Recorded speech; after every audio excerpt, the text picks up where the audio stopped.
Merci, Madame la Présidente. Ma question s'adresse au Premier ministre. Depuis lundi, la justice de notre pays est la cible de violentes charges remettant en cause son impartialité.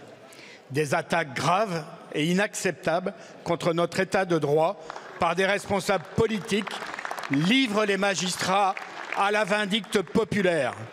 Monsieur le Premier ministre, vous vous dites troublé par la condamnation pour détournement de fonds publics de 24 cadres du Rassemblement national, dont Marine Le Pen. Et hier, dans cet hémicycle, devant la représentation nationale, vous vous êtes aussi questionné sur l'exécution provisoire prononcée par les juges.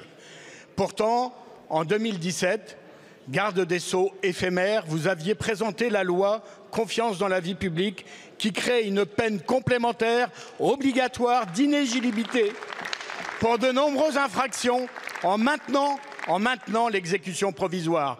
Pourquoi ce qui vous semblait juste alors est aujourd'hui la cause de vos tourments? À notre tour d'être stupéfaits par votre frilosité à reconnaître cette décision rendue au nom du peuple français. Monsieur le Premier ministre, l'indépendance de l'autorité judiciaire doit plus que jamais être protégée. Face aux attaques proférées depuis l'étranger contre notre modèle français par des États et des leaders illibéraux, autoritaires et populistes, notre pays a le devoir de porter avec fierté et gravité le principe intangible de la séparation des pouvoirs qui fonde l'État de droit.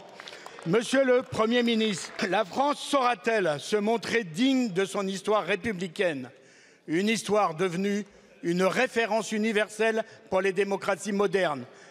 Alors, sans trembler et sans tergiverser, le gouvernement peut-il, d'une voix ferme, donner les preuves de son respect de l'autorité judiciaire?